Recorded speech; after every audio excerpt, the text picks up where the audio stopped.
Bonjour à toutes et à tous, bienvenue dans Plateau Foot Europe au sommaire. En première ligue anglaise, Aymeric Laporte sauve City de fiasco. Du 3 à la suite pour Liverpool et Chelsea, Arsenal soulagé. Enfin, le Real Madrid avec la Grinta prend les commandes de la Liga. Dembélé et Griezmann donnent du sourire au Barça et à l'Atlético Madrid. Le Bayern souffre d'entrée, sauvé par ses cadres. Dortmund souffle sur Leipzig, Schalke trébuche d'entrée. En Serie A, la Juve est solide. Les 2 Milan déroutés, la Fiorentina fait le spectacle. Le Paris Saint-Germain, Dijon et Lille, c'est le trio de tête en Ligue 1 Conforama. Nous faisons le point de tous ces sujets dans la première partie de l'émission. La deuxième fait place au coup de fil de vous, les auditeurs. Vous allez réagir sur l'élection du joueur UEFA de l'année prévue jeudi le 30 août à Monaco. En lice pour le Graal, Cristiano Ronaldo, Luka Modric et Mohamed Salah. Composez les 92 03 60 31 97 24 26 26 pour donner vos avis. English Premier League News. Avant d'aborder la première ligue anglaise, on va dire un grand bonjour aux spécialistes qui sont là. Fifi Assobabi, bonjour et bienvenue. Bonjour Angelo, je dis bonjour à toutes nos auditrices et auditeurs et je n'oublie pas les spécialistes autour de la table. Le week-end s'est bien passé? Oui, un peu fatigué mais ça va. Beaucoup de courage à vous. Merci. Franck Gougnamé est là, Morgan Friends. Morgan Angelo, bonjour à toutes et à tous, bonjour Armel, Roméo, Fifi, on est très heureux d'être là. Toujours avec le même plaisir. Le même plaisir. Roméo, buenos dias. Buenos dias Angelo, hola et todos, j'espère que nous sommes encore fidèles au rendez-vous. C'est lundi, c'est pas vendredi. Juste en face de vous, c'est Armel Waba. Hello Mr. Armel. Hello everybody. Comment tu vas? Je vais très bien. Et le week-end? Ça va. Ça va, avec beaucoup d'infos du côté de la première ligue anglaise. Bien Justement, on reste dans cette première ligue. Entre parenthèses, la mise en onde de cette émission est signée Gildas Caboret et l'homme à devant assure la vidéo de cette émission. Nous enchaînons avec la formation de Chelsea qui fait du 3 à la suite, de même que Liverpool. Armel Waba. Bien sûr. Chelsea qui a joué dimanche, le 26 août. Oui. C'était en déplacement face à Newcastle United. Eh bien, troisième victoire pour les Blues du nouvel entraîneur Sarri. Notamment avec la première titularisation d'Eden Hazard, disons le demi-finaliste de la dernière Coupe du Monde, qui a d'ailleurs marqué un but sur penalty. Il faut dire qu'Hazard c'est tout simplement très efficace sur les penalty. Voilà, donc il a encore signé un but la dernière fois. Victoire à l'arrivée, 2-1 face à Newcastle United, qui propulse donc Chelsea à la deuxième position, en égalité en 2 points avec Liverpool, l'autre formation qui a aussi signé une troisième victoire. Grâce à qui? Grâce au Sénégalais Sadio Mané. C'était plutôt dans cette journée, samedi, puisque Liverpool a livré son match samedi à Anfield. C'était face à Brighton. Franck Gougnama, Salah, je vais dire quelque chose, Chelsea avec Eden Hazard. On a l'impression que Sarri, c'est bon maintenant, du 3 à la suite. C'est bon. 3 victoires d'entrée, je crois qu'on ne peut pas demander mieux pour un nouvel entraîneur qui vient et qui prend la suite de son compatriote Antonio Conte. Mauricio Sarri, pour l'instant, réussit bien son début de championnat. Maintenant, le championnat, la saison va être très longue. Tout compte fait, il a 9 sur 9. Je pense que c'est du bien pour lui. Maintenant, Eden Hazard, au départ, avait des intentions, des envies d'ailleurs. Exactement. Je crois que tout cela est réglé maintenant. Ça permet aux joueurs d'avoir la tête à Chelsea et de jouer pleinement son rôle. C'est un technicien, il n'y a pas besoin de le dire ici. Je crois que c'est bien maintenant pour Chelsea qui commence très très bien ce championnat. Fifi, Liverpool également va très bien. Liverpool va très bien, là, on le dit ici tous les vendredis, tous les lundis maintenant. Liverpool avec son attaque de feu, Sadio Mané, Salah qui continue à marquer. Qui continue par marquer. Il y a Firmino qui est là, et avec l'arrivée de Nabil Keita, de Fabinho également. Donc on se disait que Liverpool va jouer le titre et c'est ce qui est en train de se démontrer sur le terrain. Les intentions sont affichées? Clairement affichées aujourd'hui, c'est relégué Manchester City au second rang. Et c'est ce que Liverpool est en train de faire. faire avec Chelsea. On a vu, je crois que Amel va en parler. Oui. Et City qui n'a pas gagné, et donc les deux clubs là profitent pour prendre la tête du classement. Mais comme Franck vient de le dire, le championnat sera long. Maintenant, il faut de l'endurance également. C'est vrai, on dit c'est pas une course de vitesse, mais maintenant c'est bien de prendre les 9 points dès les 3 premières journées. Maintenant, il faut continuer comme ça, parce que Manchester City n'a pas encore dit son dernier mot. Justement, City qui a calé Armel. Oui, le premier croc des hommes de Pep Guardiola. Oui. C'était en déplacement aussi. C'est justifié? Oui, justifié. En déplacement? Non, ça n'a rien à voir. Voilà, c'était face aux champions sortants de la 2e division. Exactement. De la Championship. Wolverhampton, qui a quand même ouvert en premier le score à la 56e minute de jeu. Oui. Eh bien, ce n'est que vers la fin que City a réagi, vers la 70e minute de jeu, grâce au Français Aymeric Laporte, le transfuge de l'Atlético Bilbao. Eh bien, dans le temps additionnel, Sergio Aguero a cru pouvoir trouver le chemin. Il a touché 2 fois le montant. Voilà, justement. Oui. C'est aussi un problème d'inefficacité dans ce match-là. Oui. On sait que les hommes de Pep Guardiola, plutôt la semaine passée, se sont montrés démonstratifs en matière de but, mais cette fois-ci ça a calé, et donc 7 points en 3 matchs pour City. Roméo, doit-on déjà s'inquiéter pour les Sky Blues? Je ne pense pas, parce que dans cette dans cette rencontre ou dans ce match, il y a eu des faits de jeu. Le but de Wolverhampton, c'était sur une main. Ah oui, justement, merci de le préciser. Très rapide. Il n'y a pas de VAR en première ligue. Oui, et les joueurs et l'arbitre n'ont rien vu. But validé. Et après, il y a eu de la malchance du côté des Sky Blues. Oui. Pas mal d'occasions vendangées et puis des ballons qui ont touché les poteaux, tout ça là. Je pense que c'est un faux pas, on va dire, pour les Sky Blues. Mais il ne faut pas oublier que Wolverhampton aussi, c'est une équipe très difficile à jouer. Le premier match, c'était un match nul. Après, ils ont fait une très belle prestation. Aujourd'hui, ils font également un match nul face à City. Ce n'est pas volé. Ça veut dire tout simplement qu'il y a du travail qui se fait du côté donc, de Wolverhampton. C'est une équipe avec laquelle il faut prendre au sérieux cette formation parce que elle n'a pas encore dit son dernier mot. C'est un promu qui arrive et puis qui crée déjà la sensation. À 3 journées, c'est trop tôt de dire son dernier mot. Bon, de toute façon, on suivra de très très près. On va s'intéresser à la belle victoire de Fulham de Floyd Haïti. Oui, Fulham qui s'est imposé à domicile, c'était quand même face à Burnley, une équipe classée 7e la saison passée qui était aussi dominée dans les éliminatoires ou dans les préliminaires de l'Europa League. Donc la défaite de trop probablement pour Burnley. On va s'intéresser également à la première victoire d'Unai Emery et d'Arsenal. Mais il faut dire dans ce match que Arsenal a énormément souffert. D'ailleurs, la preuve, l'ouverture du score, c'était pour West Ham. Oui. Le but de Marcos Arnautovic, ancien de Southampton. Arsenal s'est fait malmener, mais très rapidement, Arsenal a retrouvé le chemin pour l'égalisation grâce à l'Espagnol, Montréal. Et puis quand même, le but... chanceux, très chanceux, suite à cette action d'Alessandro Lacazette. Et puis, le coup de grâce qui a été donné par un certain Danny Welbeck. 3-1, victoire d'Arsenal, la première, comme je le disais, pour le technicien Baxter. Il doit être content parce qu'on a vu à la fin comment est-ce qu'il a jubilé. Oui, mais je l'ai vu sur le deuxième but d'Arsenal, c'était pas trop ça. Il sait qu'il y a encore beaucoup de travail dans cette formation. C'est clair. Ouais. Les autres résultats de cette 3e journée de Première Ligue? Oui, on peut également parler du match nul Bournemouth-Everton, 2 buts partout. Huddersfield qui cale encore une fois, 0-0 face à Cardiff. Watford, 2-1 face à Crystal Palace. Et aujourd'hui, c'est le big match. Manchester United et José Mourinho qui accueillent un certain Harry Kane et Tottenham. Et on va s'intéresser au classement. Des buteurs, oui, c'est un peu curieux là-bas, puisqu'on connaît quand même 2 noms, Sadio Mané, Sergio Aguero, qui ont 3 buts en 3 matchs, mais les 3 autres, on ne les connaît pas trop. Richarlison. Bon, ça ne fait que commencer. Voilà, il joue à Everton, et puis il y a aussi Roberto Pereira, lui on le connaît à Watford, beaucoup mieux, oui, il est à Watford, mais je pense qu'il évoluait à la Juventus Turin. Justement. Voilà, le classement, 9 points, 3 équipes à 9 points, Liverpool, Chelsea, Watford, City 4e, Tottenham 6e, Manchester United en attendant son match est 9e, Arsenal revient à la 10e place, Fulham de Floyd Haïti remonte à la 12e place, et puis Burnley, Huddersfield et West Ham ferment la marche de cette première ligue. Thank you very much, Mr. Armel. On file de l'autre côté. Salta el Madrid, salta el Barça, arranca el clásico. Está el tiempo de la Liga. Sí, buena la recibe de Casemiro, haga la primera, gol. Nous nous intéressons au match Rayo Valladolid ou Vallecano. Rayo Vallecano.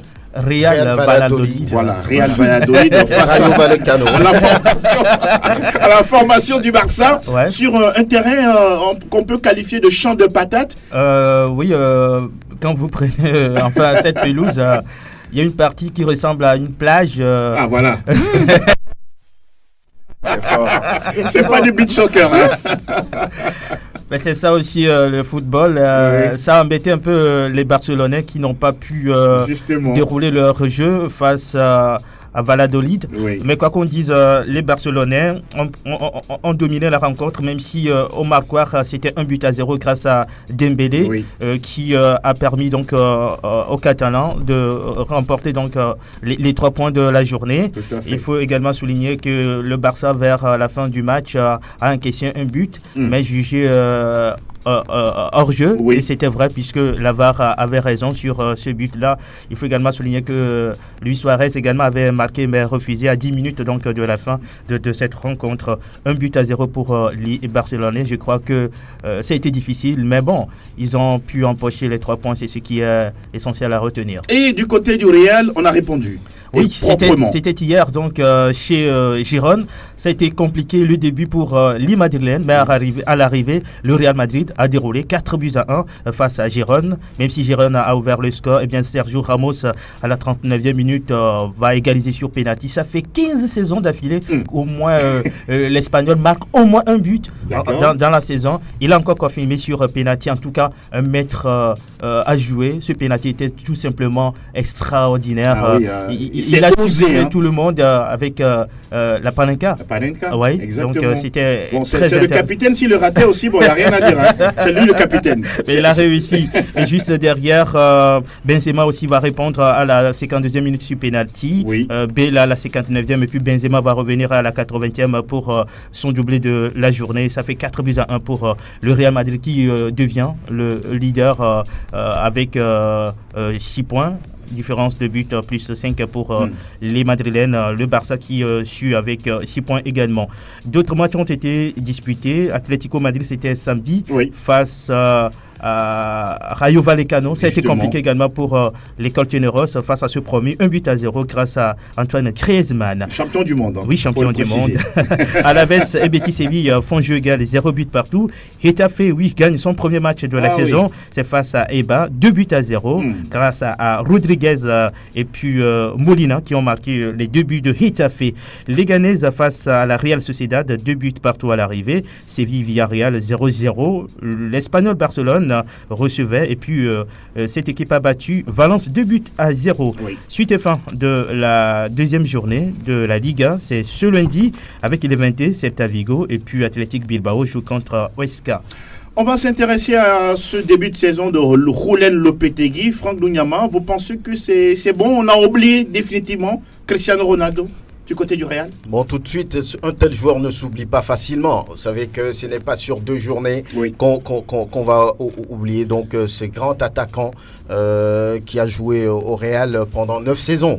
Donc il va rester dans la mémoire des supporters du Real forcément tout au long de la saison et puis après. Donc maintenant pour Julen Lopetegui, je pense que il a connu, on va dire, une première journée compliquée, mais il a gagné et puis après il enchaîne par une victoire 4-1 après avoir été mené. Donc pour l'instant, ça va bien pour lui. Il a dit qu'il a envie de mettre une assise collective au niveau du Real Madrid. Visiblement, ça marche pour l'instant. Donc 6 points sur 6. Donc je pense que c'est bien parti et j'espère qu'il va pouvoir enchaîner et faire oublier un tout petit peu Zinedine Zidane. De toute façon, il a la pression, ce Julen Lopetegui, le premier accro. On sait que du côté de la Casablanca, ça va faire beaucoup jaser. On ferme la parenthèse Liga et on file en Outre-Pyrénées. Herzlich willkommen zum Bundesliga. Alles über Bundesliga. Nous parlons de la Bundesliga en notre rang et oui, ça a été un début difficile pour l'ogre bavarois. mais même qui finalement s'impose 3-1 face à Offenheim. On va dire que l'essentiel, c'est d'avoir pris les 3 points. Oui. C'est vrai qu'après l'ouverture du score par Thomas Müller, l'un des anciens du groupe de Niko Kovac, les joueurs ou bien Offenheim a égalisé par Adam Zalai, un partout. Et puis après, le jeu s'est équilibré. Ils ont souffert à un moment donné. Après, ils ont pris le dessus en marquant après sur penalty par Lewandowski. Et puis derrière, Arjen Robben le vieux, l'un des papis de la maison qui marque le 3e but. C'est à l'arrivée une belle victoire pour le Bayern de Munich qui commence bien, qui se signale déjà. Mais la mauvaise nouvelle, c'est encore la blessure de Kingsley Coman, sur qui Niko Kovac compte énormément. Mais là, il s'est encore blessé alors qu'il revenait d'une blessure. C'est malheureux pour ce jeune joueur qui devait remplacer, on va dire, Ribéry, qui a fait également un très très bon match à 30, je crois, 5 ans bientôt. Donc je pense qu'il ne finit jamais. Il est comme du vin. Plus il vieillit, plus il devient bon. Donc voilà un peu ce qu'on peut dire. Donc une belle victoire pour le Bayern qui entre bien dans sa compétition. Armel, votre avis sur ce début de Bundesliga du Bayern? Aucune surprise. C'est le tarif minimum. Il y a même des premières. Minimum. Oui, minimum. L'année dernière, c'était également 3-1 face au premier adversaire.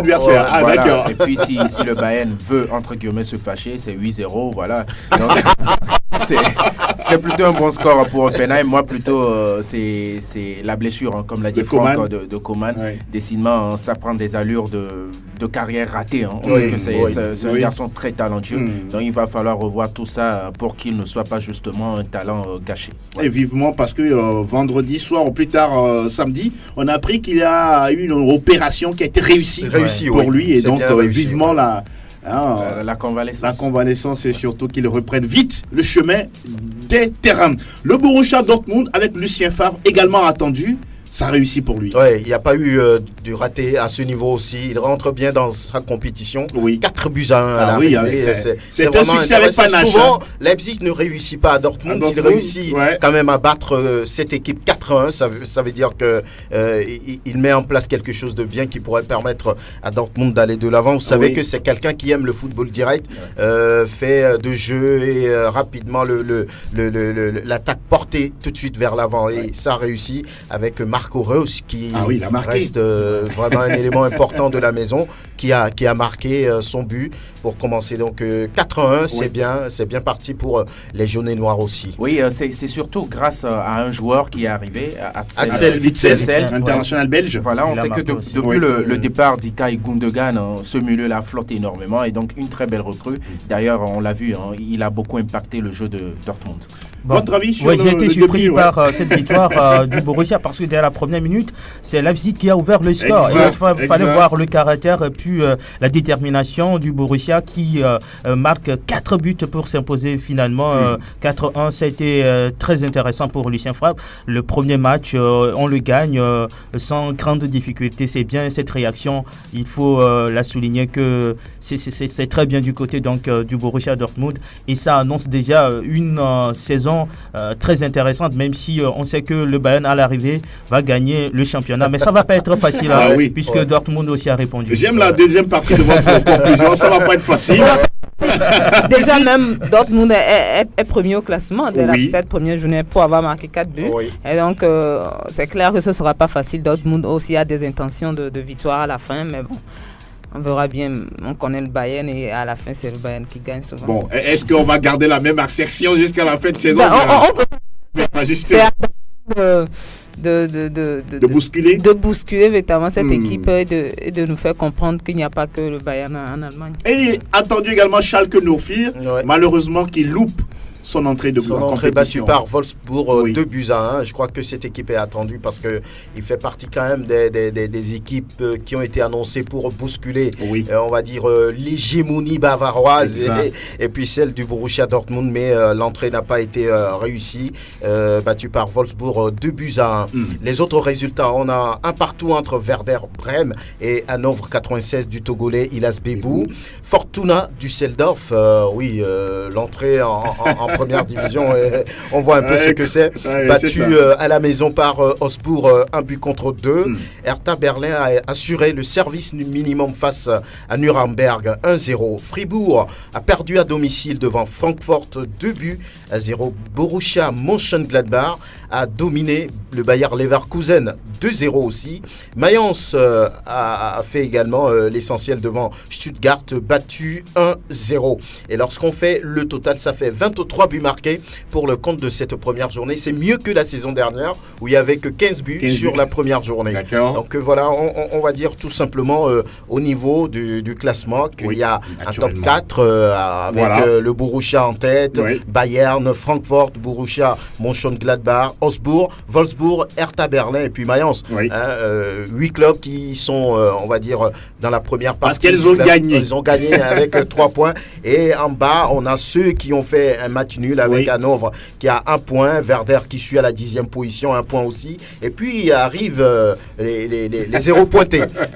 À partir de la 11e position avec Fortuna Düsseldorf qui a 0 points, Schalke 12e 0, 13e Stuttgart, Nuremberg 14e, 15e Offenheim et puis ceux qui sont dans la zone rouge, le Bayer Leverkusen 16e, Fribourg 17e et puis Leipzig 18e. Oui. Et la meilleure attaque déjà, rien à dire, c'est le Borussia Dortmund. Merci beaucoup, Philippe Herlounyama. De toute façon, vendredi, on s'intéressera au calendrier de la deuxième journée de la Bundesliga. Cette fois-ci, on prend la direction du pays où on accueille des ballons d'or.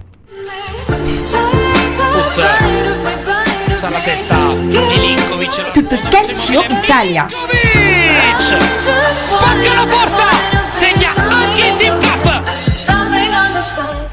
Et nous parlons de la Serie A italienne, la deuxième journée qui voit le succès probant de la Juve, 2-0 face à la Lazio Rome. Sauf que Cristiano Ronaldo n'a toujours pas ouvert son compteur but. Pour les Bianconeri, c'est Pjanic et Mandzukic qui ont marqué. Est-ce que vous êtes également impatient de voir Cristiano faire trembler les filets du côté de Calcio? Pas sûr. Pas du tout. J'ai mal placé Mais bon, je pense que Cristiano n'a pas besoin de marquer pour nous prouver le joueur qu'il est. Moi, j'ai même peur que dès qu'il commence, il s'arrête. Inarrêtable. Voilà, donc pour le moment, c'est assez bien comme ça. Mais ça permet aussi de voir d'autres joueurs qui ne s'éteignent pas sur sa lumière. Pjanic est là depuis bon un très bon joueur que j'adore énormément. Et Mandzukic, dans la grinta, dans l'envie qu'il montre, il mérite tout autant que Cristiano. Mais on sait que Cristiano, ce n'est pas une question, ça viendra. Exactement. Maintenant, la question face à qui et de quelle manière. Et de quelle manière. Espérons que ce ne sera pas un score 7 pour le Rambo, comme le surnomment certains. Napoli qui, renversant face à la l'AC Milan. L'AC Milan qui menait 2-0. Finalement, c'est le Napoli qui remporte la partie 3-2, Roméo. Oui, c'est un peu compliqué pour le Milan aussi. On mène 2-0 et à la fin, on perd 3-2. Je pense qu'à un moment donné, les joueurs ont lâché prise parce que vous jouez contre le Napoli, c'est une équipe qu'il faut prendre au sérieux du début jusqu'à la fin. Petit moment de flottement et puis le Napoli qui revient et puis on s'impose 3-2. Je crois que c'est très bien également pour le nouvel entraîneur Carlo Napoli, Ancelotti. Ancelotti, vous connaissez bien cet entraîneur, un fin tacticien. Et je pense que depuis on annonce le retour du grand Milan AC, mais ce travail reste toujours à faire. Le Milan n'a pas encore retrouvé ses lettres de noblesse. Ça va être compliqué pour le Milan cette saison. C'est vrai que c'est un gros devant le Napoli. Il faut toujours essayer de garder ses prérogatives. Quand on mène 2-0, on se fait battre à la fin 3-2. C'est pas très bien. On a l'impression que c'est la chanson commune pour les clubs de Milan. L'Inter aussi menait 2-0 face au Torino. Finalement, ça fait 2 buts partout, Fifi. Qu'est-ce qui se passe avec les Milan? Est-ce que c'est le propre des clubs de Milan? C'est peut-être une coïncidence, mais sur le terrain, mener 2-0 pour un grand club comme le Milan AC et puis se fait rattraper, en plus se faire dépasser 3-2. Mais il faut reconnaître qu'on jouait, le Milan s'est joué quand même face à Naples, l'ampleur qui depuis la saison dernière montre clairement ses ambitions dans ce championnat. Et c'est vrai, c'est une surprise, mais à la fin, ils ne peuvent s'apprendre qu'à eux-mêmes. Quand on est un grand club comme Milan, on mène 2 buts à 0, au moins assurer la victoire, les 3 points, et ne pas se faire dépasser comme ça. Voilà. Et sur l'Inter, 2 buts partout, c'est la même chose. L'Inter, le Milan, ce sont des clubs que nous connaissons. L'Inter qui a fait bon recrutement. Un très bon recrutement. Depuis la saison dernière, on en parlait ici. Oui. Et qui se fait rattraper comme ça 2 buts partout. Oui. Des fois, c'est le football. Et il faut se relancer rapidement et aller de l'avant. On va s'intéresser au score 7 de la Fiorentina. 6-1 face au Chievo. Ah oui, la Viola a fait du spectacle. Hein. Oui, pour ce match, vraiment, il n'y a pas eu, on va dire, une véritable opposition. Ça a permis quand même à la Fio de dérouler. Oui. Le score, vraiment, en est révélateur. 6-1, score 7. Heureusement que l'US Open commence aujourd'hui. Donc, voilà. Donc c'est très facile pour la Viola qui n'a pas connu de difficultés à gagner. Ça va faire du bien aux joueurs. 6-1, c'est excellent. Et on va d'autant plus que le Chievo Vérone a laissé beaucoup de plumes. C'était face à la Juve. C'est vrai. Ça aussi, il faut le souligner. Frosinone et Bologne font match nul 0 partout. Cagliari et Sassuolo, le club cher à Franck Lugnama, c'est 2 buts partout. Avec au passage un but de Kevin Prince Boateng sur penalty à la 90e minute. Le Genoa l'emporte 2-1 face à Empoli, et puis l'Udinese gagne petitement mais ô combien précieux 1-0 face à la Sampdoria de Gênes. Le dernier match de cette deuxième journée oppose l'AS Roma à l'Atalanta Bergame. C'est ce soir à partir de 18h30 temps universel. Et l'on s'intéresse au classement. Naturellement, les équipes qui ont gagné 2 fois de suite sont leaders. Je vais parler de la Juve, du Napoli, de Spal Ferrara. Ça reste quand même une curiosité. Ouais. Sassuolo est 84 points. Nous retrouvons l'Udinese à la 5e position. L'AS Rome est 8e avec un match en moins. L'Inter Milan est classé 12e et le Milan AC 17e, s'il vous plaît, avec 0 pointé. Et cette fois-ci, direction le pays des champions du monde. Monaco, le champion. Et quel spectacle pour une dernière victoire. 100% Ligue 1, Conforama. Lacazette réussit le sien. 28e but de la saison sous les couleurs de Lyon avant de quitter le club. Ah là là là là là là. On va s'intéresser à la formation du Paris Saint-Germain. Fifi. Pourquoi on commence par le Paris Saint-Germain? Oui, mais à tout seigneur. Le Paris Saint-Germain a joué le samedi alors que le vendredi. Bon, ne vous inquiétez pas. De toute façon, c'est pas qui pose. Non, mais en fait, c'est intéressé à la MCN. Ouais. Mbappé, Cavani, Neymar. Ils ont tous marqué. Et ils ont joué on peut dire encore pour une énième fois, là. Tous ensemble. C'est ce qui est magnifique quand même dans ce match. Puisque depuis le début du championnat, Cavani était absent. Exactement. Et c'était son premier match et il marque au cours de ce match-là. Neymar a marqué, Mbappé a marqué, Cavani a marqué. Ça fait 3-1 pour le Paris Saint-Germain. La question qui m'intéresse, c'est de voir Mbappé délivrer une passe décisive à Neymar. On sent une belle complicité. Oui, c'est plutôt, ce sont les médias qui veulent opposer. Ouais. On a l'impression, ces garçons-là, mais sur le terrain, c'est une grande complicité. Mbappé l'a toujours dit que depuis l'arrivée de Neymar, il se sent à l'aise, il est content de jouer avec Neymar, mais en attendant, depuis la fin de la Coupe du Monde, on veut mettre Mbappé comme le leader du Paris Saint-Germain, mais je crois que les joueurs ne se fient pas à tout ce qui se dit autour et jouent efficacement sur le terrain. Roméo? Je pense que c'est l'humilité de Mbappé qui permet cette bonne ambiance au sein du groupe, parce que quand vous sortez d'une Coupe du Monde, étant jeune, avec une prestation impressionnante, on est parfois égoïste, on pique la grosse tête. Mbappé est resté modeste.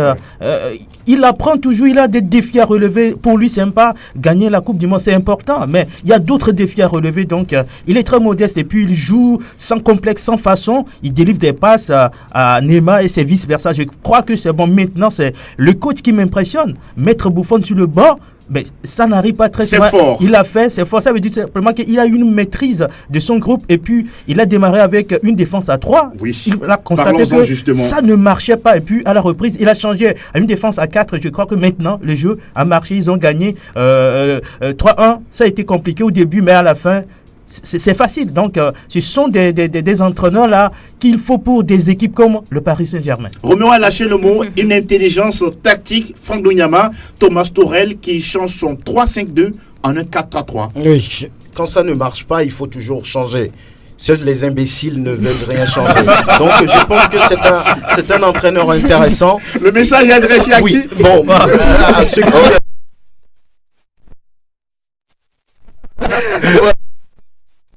C'est quelque chose avec une surprise d'ailleurs en mettant tout de suite Thilo Kehrer. Exactement. Après, le jeune a commis des fautes sur 2 interventions. Il a commis des fautes et après il s'est dit mais ça ne peut pas aller avec lui. Il a changé tout de suite en rééquilibrant sa défense. Une forme de caractère. Oui, une forme de caractère. Vous le connaissez. C'est comme Jürgen Klopp. C'est son prototype en tout cas. Donc il a changé tout de suite les choses et le jeu s'est équilibré. Ça a permis au Paris Saint-Germain de dérouler avec le trio qui a réussi à marquer Cavani, Mbappé et puis Neymar. Ça fait du bien pour cette équipe qui se signale déjà, qui dit à tous ses adversaires, je ne vous laisserai pas prendre le contrôle de cette compétition parce que je suis le patron. Donc voilà, et quand on voit Paris Saint-Germain avec l'effectif derrière et ce que fait Thomas Tuchel déjà, il fait toujours le mélange entre la jeunesse et ceux qui sont vraiment des joueurs d'expérience. Oui. Je pense que c'est intéressant et puis il montre déjà du caractère. Roméo l'a dit, mettre au niveau de la deuxième journée Buffon sur le banc et faire confiance à Areola, je pense que c'est bien pour cet entraîneur et pour dire à ses joueurs, c'est moi qui contrôle, je décide de qui joue. Donc, vous n'avez pas la parole, c'est moi qui décide. Oui, voilà, c'est important pour le groupe parisien. Avant cette autorité-là, il a aussi eu de la complicité avec ses joueurs. Les médias, excusez-moi, nous ont appris que lorsque Tuchel est arrivé, il a pris tout le monde dans son bureau. Là, vous le prononcez à la française, hein? Tuchel. Tuchel, voilà. En allemand, c'est Tuchel. Lorsqu'il est arrivé, il a pris tout le monde, un à un dans son bureau. Dis-moi dans quelle position tu te sens le mieux, qu'est-ce que tu voudrais qu'on fasse de notre système de jeu. C'est déjà créer ça, l'ambiance. Beaucoup d'entraîneurs se ratent sur cela. Ils arrivent, ils veulent tout de suite imposer les choses, alors que là, ça ne passe pas forcément parce qu'il y a aussi des égos. Hein. Neymar, il y a beaucoup. Buffon même, on en parlait. C'est quand même pas Buffon qui va fléchir devant Tuchel. Voilà, donc, clair. Après, il amène l'autorité et ça marche très très bien. Et pour l'instant, ça a du mal à marcher pour Nice. De Patrick Vieira. Qui perd à domicile, 0 but contre 4 face à Dijon. C'est quand même une fessée là. Oui, on dit face à Dijon, on disait qu'il y avait. Vous avez déjà goûté à la boutade dijonnaise? Elle est très très bonne.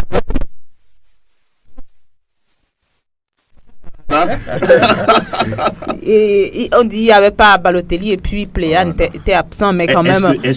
Des arguments. Non, ils ne sont pas excusables. À domicile, perdre comme ça face à Dijon. 4 buts à 0. Dijon qui ne représente pas un très grand club dans l'histoire de la Ligue 1. Ils ont la montade quand même. La Ligue 1 française. Oui. Et je crois que notre ancien champion du monde a véritablement des problèmes. Et on va s'intéresser à la réaction de Dante, l'un de ses défenseurs cadres au niveau de l'O-Tennis qui n'a rien du tout compris. Bien sûr, elle a fait mal. C'est clair que quand on perd cette façon à domicile, il y a beaucoup de choses à corriger. Après, je pense qu'avant leur premier but, on avait pas mal d'occasions, on a eu de belles actions. Maintenant, il faut que nous on se reconcentre parce que vendredi, il y a un gros match devant nous. Il va falloir lever la tête, avoir la personnalité. Les bons et très bons joueurs, on le voit à ces moments-là. C'est des moments difficiles et on va travailler pour. Nice traverse des moments difficiles. Très difficiles, très très difficiles. Surtout avec Mario Balotelli qui n'a pas encore repris la compétition. Oui. En attaque, ça ne marche pas. En défense, avec Dante, avec toute son expérience.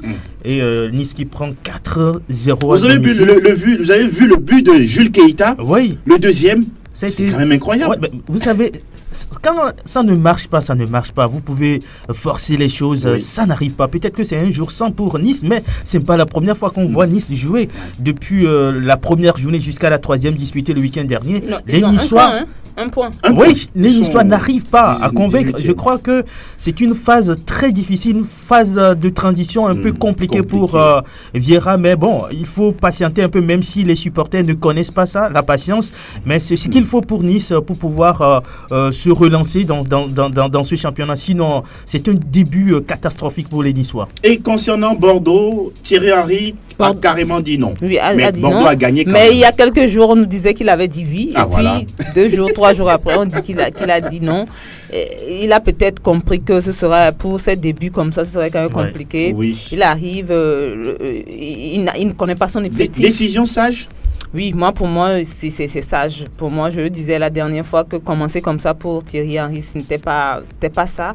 Et il a compris parce que là, il va arriver, nous sommes pratiquement à la fin du mercato. Oui. Il n'aura pas le temps d'avoir les joueurs que lui veut. Et avec un effectif qui ne maîtrise pas, je crois que c'est mieux. Si on veut prendre un joueur comme ça, on doit le prendre tôt pour qu'il puisse faire un travail de fond avant le début du championnat. Même quand même, Bordeaux a gagné face à Monaco. Oui, 2 buts à 1. Oui, voilà, à domicile. C'est intéressant. Enfin, vous voulez réagir? Oui, moi je pense que c'est les dirigeants américains qui ont refusé. D'accord. Ce n'est pas Thierry Henry. Les médias français ont un peu camouflé les choses. Parce qu'on ne peut pas nous dire qu'il est prêt. Jusqu'au dernier jour, même dans le week-end, on continue de le dire. Exact. Et tout d'un coup, on dit qu'il ne viendra pas. Je crois qu'il n'y a pas eu d'accord entre les dirigeants américains et Thierry Henry. Que lui reproche-t-on?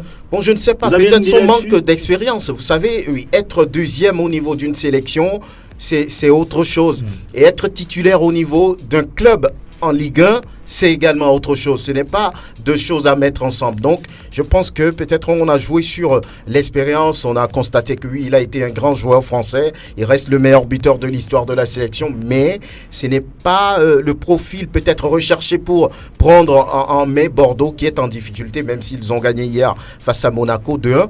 Donc, je pense que ça n'a pas réussi. Les négociations n'ont pas abouti. Voilà pourquoi on a mis Thierry Henry ne viendra pas, à mon avis. Et puis pour Nice, moi, je ne suis pas d'accord qu'on dit c'est parce que Balotelli n'est pas là, c'est faire un jure aux autres joueurs.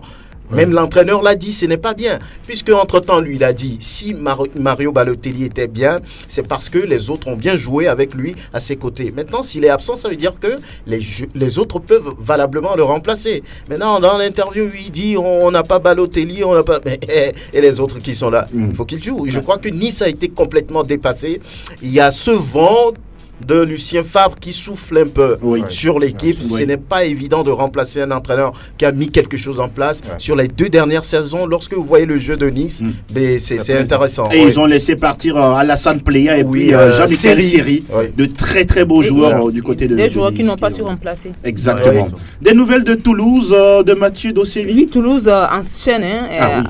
Vous savez, lors de la première journée, ils ont été battus sérieusement par Marseille 4-0. Après, ils ont eu une victoire. Voilà. Ils enchaînent maintenant 1-0 face à Nîmes. Nîmes qui avait battu Marseille la journée précédente. Et la formation de Reims. Reims qui perd lourdement face à Amiens 4, un but contre 4. Reims qui restait sur 2 victoires d'affilée. Bon, qu'est-ce qui s'est passé? C'est un jour sans. C'est un jour sans. Romao, ses coéquipiers étaient totalement noyés. D'accord. Et au classement, Fifi? Au classement, il faut rappeler que Lyon a gagné 2-0 face à Strasbourg. De votre ami Mariano Diaz. Ancien de Strasbourg qui ouvre le score pour Lyon. Et puis Traoré. Quel bijou de but de Traoré. C'est promené. 100 fois. Quelqu'un vous dirait que les joueurs ont mangé du gazon. Voilà, Nantes qui fait un but partout face à Caen, Montpellier 0-0 face à Saint-Etienne. Lille qui a un très bon début de championnat. Saison, oui. 3-0 face à Guingamp. Et au classement, le Paris Saint-Germain premier avec 9 points. D'accord. Et Dijon, c'est la surprise de ce début de championnat. 9 points également, 3 victoires en 3 journées, qui est deuxième.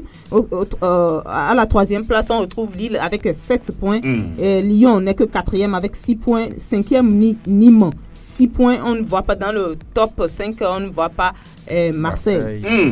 Marseille est où? Marseille qui justement, j'allais oublier. Il est où l'Olympique de Marseille? Qui a fait un nul à domicile hier face à Rennes. 2 buts partout.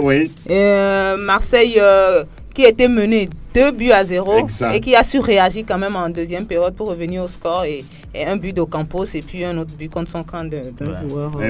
Ben Sebaini. On vous dirait que le nul est mieux qu'une défaite du côté de Marseille. Oui, mais attention, Marseille, peut-être en attendant que Strootman arrive. Marseille a quand même déjà encaissé 5 buts en 3 matchs. En 3 journées, c'est beaucoup. Et qui laisse en chemin 5 points. Si on veut être champion, je crois qu'on ne commence pas. Ça ne le fait pas. Et puis c'est face à Rennes et puis à Nîmes. On imagine déjà les matchs de Marseille face à Lyon, face à Monaco, face à Paris Saint-Germain.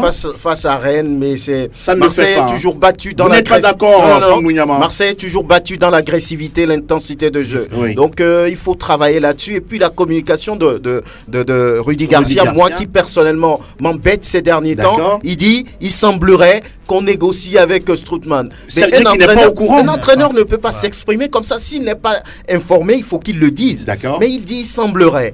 Alors que les journalistes disent oui, ce n'est qu'une question d'heure, l'arrivée de Strootman. Donc c'est un peu la même chose sur la communication autour de la venue de Mario Balotelli après le joueur n'est pas arrivé. Donc c'est vraiment embêtant pour Marseille.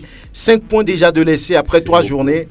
C'est pas bien. Ah oui, on sent la frustration dans les propos de Friends. Au classement des débutants, il y a 6 joueurs à 3 buts. C'est intéressant. Mbappé, Tavares de Dijon, Bamba de Lille, Neymar du Paris Saint-Germain, tout comme Mbappé, Kouyaté et Damien, et puis Kamano de Bordeaux. Ah oui, c'est un très bon joueur également, Kamano, qui marque, je pense, 3 buts déjà. Qui vient d'Amiens, c'est un ancien de Ligue 1, d'un club de Ligue 1 quand même, qui est arrivé du côté de Bordeaux. Ils sont tous à 3 buts. Ah, c'est intéressant. Et surtout, Julio Tavares, le Cap-Verdien, l'Africain, très bon joueur aussi. Que vous suivez de très très près à vous, Armel Ouaba. Vous aimez les bons joueurs exotiques, hein?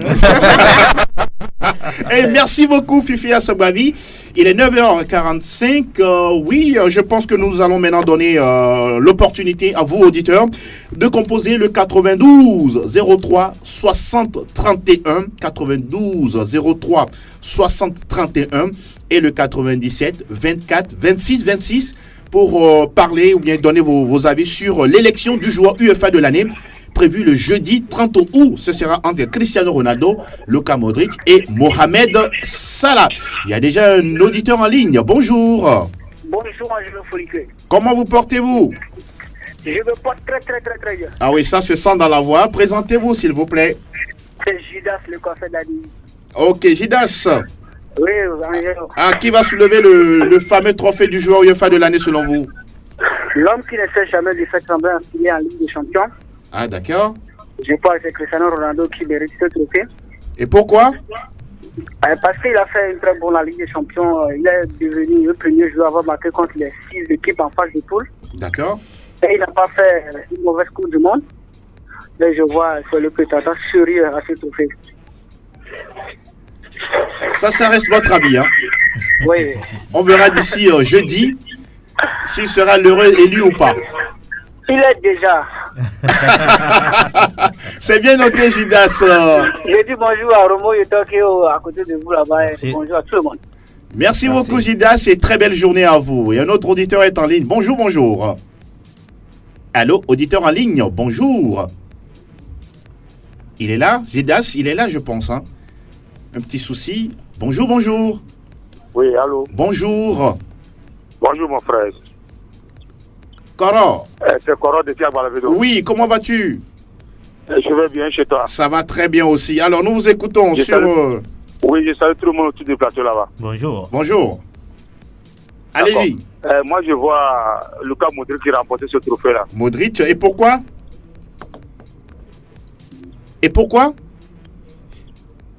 Allô? Boucadio Faustin, pourquoi Luka Modric?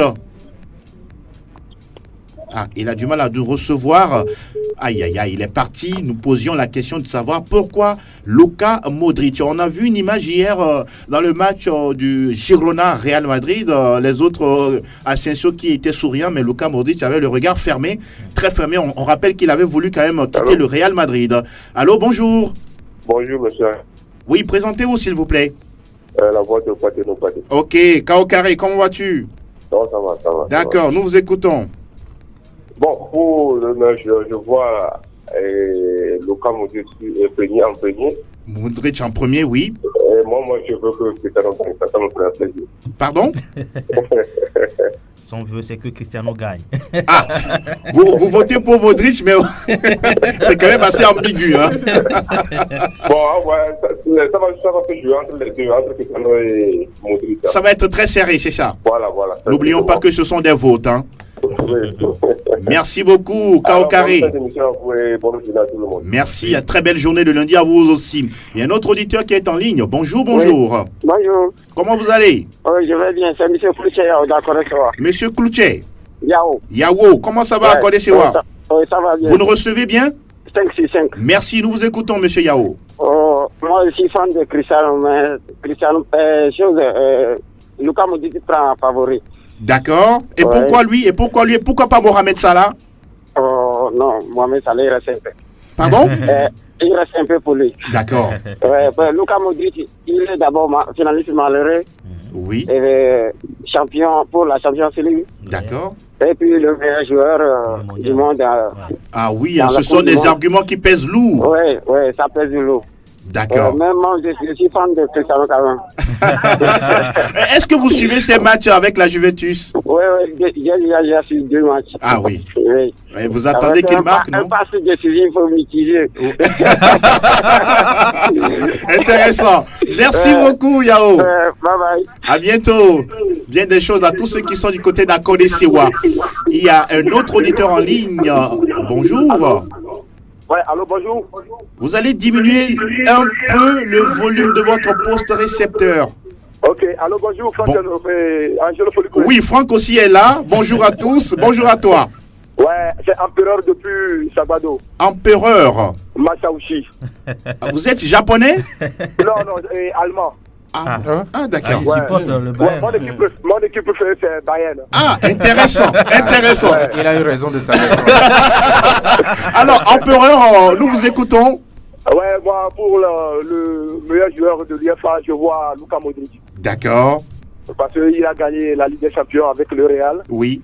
Et il a été élu le meilleur joueur du mondial 2018. Empereur, monsieur. Qu'est-ce que vous aimez chez le joueur Luka Modric? Luka Modric, il est efficace, il est technique. C'est-à-dire, le joueur là, je l'aime beaucoup. Ça se comprend. Mais vous ne supportez pas le Real Madrid, hein? Non, je ne supporte pas le Real Madrid, je supporte le Bayern, mon club préféré. Le président des Bavarois du monde. Ah, vous nous recevez bien à Sabado, j'espère? 100%. D'accord, merci beaucoup. Merci beaucoup, Empereur, et très beau lundi à vous. Merci beaucoup. Il y a un autre qui se signale pour l'instant. Ah oui, il y a Luka Modric à notre niveau, au niveau du studio Messanyame dans PFE. Il y a quand même 4 qui ont déjà voté pour Luka Modric et 1 pour Cristiano Ronaldo. Diminuez légèrement le volume, s'il vous plaît, de votre poste récepteur. Bonjour. Bonjour, c'est Apollinaire de Fédéral. Apollinaire. Ok, Apo, comment ça va? Ouais, ça va très bien. Ok, nous écoutons. Ok, moi j'aimerais dire que c'est Cristiano Ronaldo qui aura ce trophée-là. Et pourquoi Apollinaire? Bon, parce que il a fait pas mal de trajets. Oui. Et avec les buts qu'il a marqués durant l'UEFA Champions League. Oui. Mais on voit encore la Coupe du Monde, il n'a pas pu maîtriser ses actions, mais moi je suis sûr que c'est lui qui aura ce trophée-là. Est-ce que vous pensez que vos arguments vont suffire?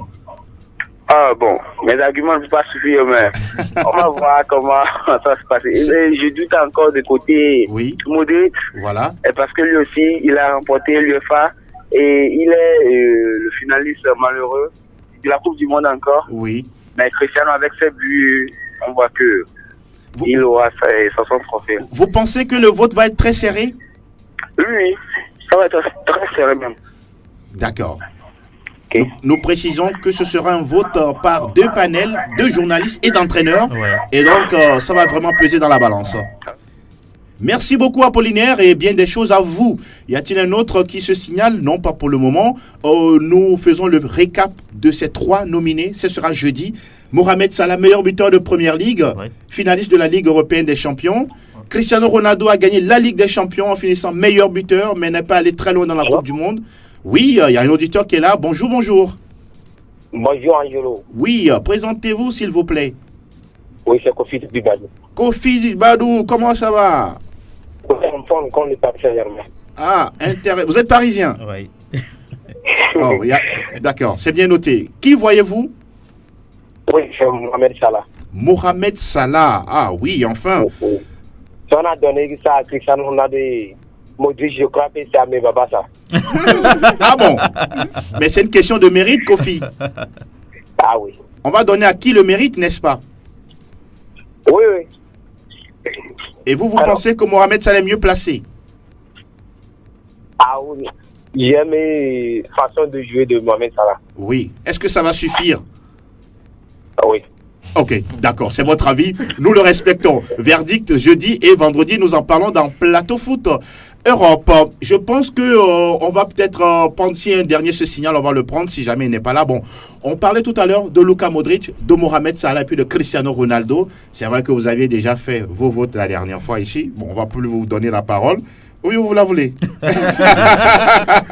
Ça peut changer au dernier moment. Mais Roméo, on sent que ça va être très serré. Hein. Oui, ça va être très serré. Ce sont les 3 meilleurs cette saison. Je crois que le vote... Bon, ça va être compliqué, hein, ça va être compliqué de pouvoir choisir, même si il y a Modric et puis Cristiano Ronaldo qui ont fait une bonne saison avec le Real Madrid.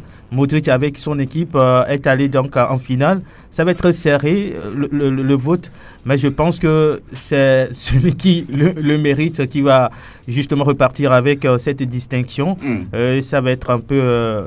compliqué, la tâche va être difficile pour les votants. On va quand même suivre de très très près cette cérémonie de remise des trophées du joueur UEFA de l'année. Ce sera jeudi, le 30 août, du niveau de Monaco. Au même moment, on va se dérouler la cérémonie du tirage au sort des phases de poule de la Ligue européenne des champions 2018-2019. C'est tout par rapport à tout ce qu'on peut dire aujourd'hui sur les majeurs et Plateau Foot Europe. On va faire une big dédicace à des personnes aujourd'hui qui fêtent leur anniversaire. Il y a Laurent Divon qui fête son anniversaire aujourd'hui. Il y a également Emmanuela Ayassou. Et puis voilà, ma princesse Fabi Rosine Folikwe qui est également joyeux anniversaire de plus aujourd'hui. Très bon anniversaire à vous tous. Nous saluons également Tonton Sam, Yvette Clousset. Vous allez trop vite. Hein. C'est la princesse. Ça, c'est moi qui décide. Ça, c'est moi. Merci Ahmed d'être passé. Merci Franck. Donc ça a été un plaisir. Merci Fifi. Merci. Roméo. Heureux anniversaire princesse. Merci beaucoup. Merci à Mamadovon qui a assuré la vidéo de cette émission que vous pouvez retrouver sur le www.radiosportfmtg.com. Merci également à Gidas Kaboré. Très belle journée de lundi à vous et on se retrouve vendredi pour un autre numéro de Plateau Foot Europe. Ciao.